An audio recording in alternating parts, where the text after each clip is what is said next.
Hello, hello, bonjour l'Afrique, bonjour le monde et bienvenue à cette autre séquence consacrée aux minutes de Ndedi.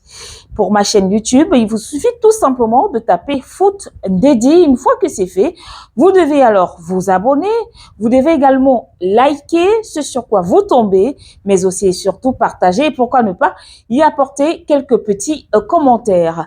Alors, dans le cadre de ces minutes de Ndedi pour aujourd'hui, c'est tout simplement la suite, on va le dire, de la séquence victoire, joie, célébration et surtout manifestation de joie à l'endroit de nos forces armées souveraines, mais aussi et surtout à l'endroit de cette nouvelle génération et de chefs d'État ou encore des présidents de transition dans certains pays du continent, mais également cette nouvelle génération, cette jeunesse qui ose parler géopolitique, qui ose défendre le panafricanisme haut et fort et partout où besoin se fera. Alors, aujourd'hui, nous marquons je voudrais que nous fassions un point sur le désamour qui existe désormais entre la France et le continent africain. C'est vrai que par le passé, l'on a souvent fait part de cela, mais de façon vague. C'était parfois des supputations, rien n'était dit avec affirmation.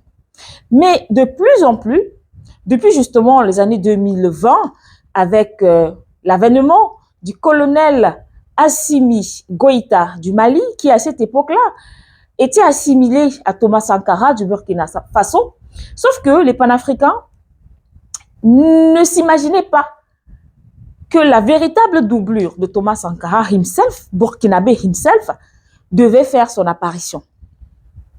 Je parle là du capitaine Ibrahim Traoré du côté du Burkina Faso. L'on croirait que c'est la réincarnation de Thomas Sankara.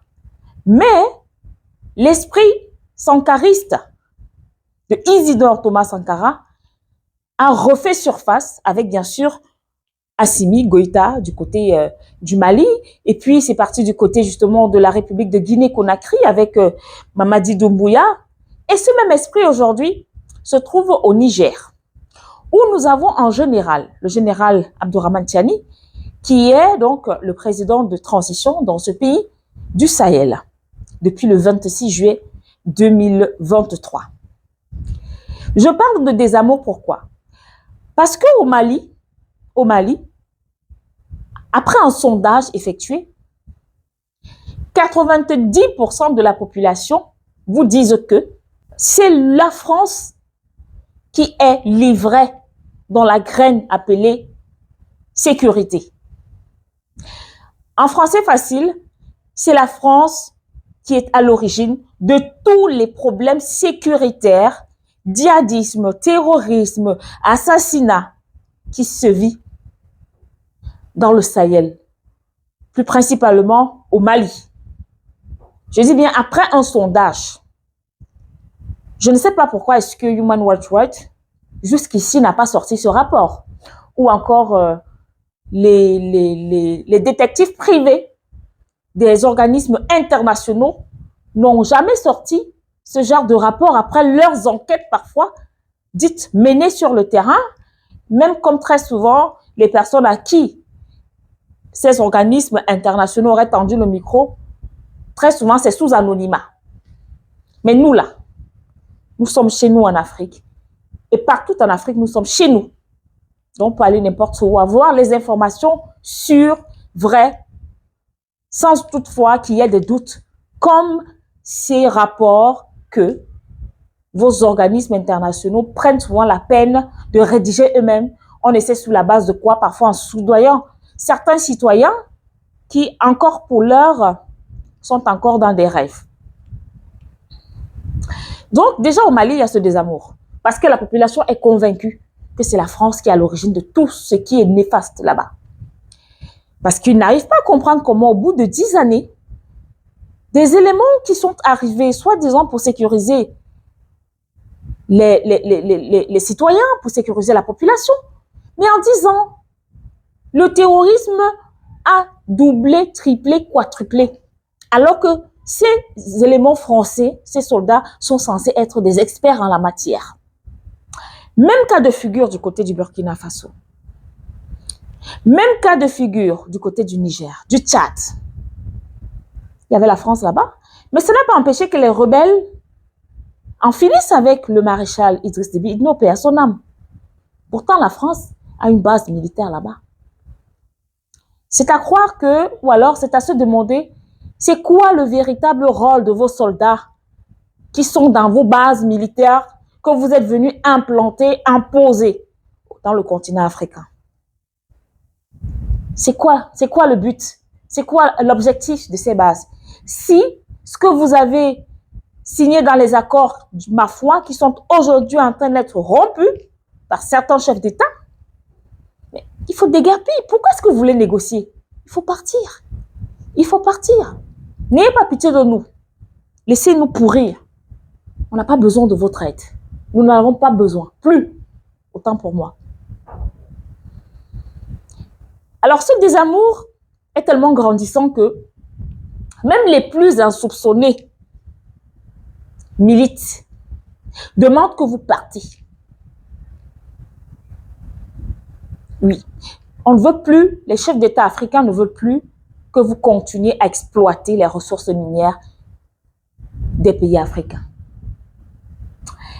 Et la grande, j'ai envie de dire, la grosse surprise, parce que pendant longtemps, certains Africains ont estimé que le nouveau gouvernement tchadien, du moins le gouvernement de transition actuel, serait sous le joug de la France.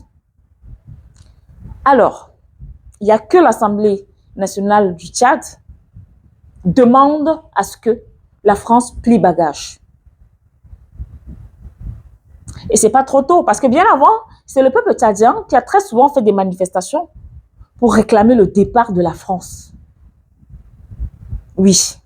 Il me souvient même qu'il y a des édifices français qui ont essuyé des jets de pierre, mais également quelques larmes de feu. Pareil au Sénégal. Pareil au Sénégal. Pareil au Burkina, au Mali. Au Cameroun même. Il y a une fois une manifestation, je crois, devant l'ambassade de France, où les Camerounais demandaient la non-ingérence. C'était devant l'ambassade de France. Vous ne voyez pas que c'est un peu de trop? Vous ne voyez pas? Peut-être il faudrait que les Gabonais aussi se lèvent. Peut-être. Pour que vous compreniez en fait que le désamour est là, c'est en fait. Il n'y a pas de négociations qui tiennent. La preuve, après la sortie de Catherine Colonna sur l'expulsion de l'ambassadeur Ité, parce qu'il a 48 heures, je crois qu'il est encore dans ces 48 heures-là, pour quitter le territoire nigérien. Dame Colonna, la chef de la diplomatie française, a fait une sortie où elle a dit que la France s'opposait à cette décision, car les seules autorités à prendre ce genre de décision, ce type de décision, c'est Mohamed Bazoum et son staff, et non la junte qui est aux affaires actuellement. Par la suite, c'est le président Emmanuel Macron qui a fait une sortie, je crois le lendemain, pour dire que lui ne reconnaît pas ce que les mecs de la junte là sont en train de raconter. Lui, il sait que le président du Niger a un nom, c'est Mohamed Bazoum, et qu'il est hors de question que M. Ité plie bagage pour la France. Il doit rester à Niamey. Le CNSP, sous la gouverne du général Abdourahmane Tiani, a réitéré l'expulsion sous 48 heures de M. Ité. C'est pour dire que les jeux sont terminés. Le jeu des enfants. Très souvent, on dit, la course des enfants, ça se passe le matin. Là, nous ne sommes plus dans la matinée. L'après-midi a commencé et bientôt, ça sera la nuit. Donc, je ne saurais écourter ces minutes de Ndédi sans toutefois toujours remercier cette jeunesse, parce qu'il faut le dire, décidément, c'est une jeunesse qui ose depuis quelque temps. Une jeunesse qui n'a plus froid aux yeux, qui n'a plus peur de s'exprimer. Je pense à Charlie Kenyé. Je pense à la révolutionnaire Amina Fofana. Je pense également au docteur Armel Sango. Je n'ai pas envie de citer les ténors aujourd'hui parce qu'ils sont tellement nombreux. Mais je ferai quand même une fleur au président Banda Kani, le grand défenseur de la cause panafricaine. Je n'oublie pas le docteur Ndouma, celui-là même qui soutient l'économie financière. Et je fais un big up à tous les chefs d'État africains qui ont décidé d'adopter le panafricanisme.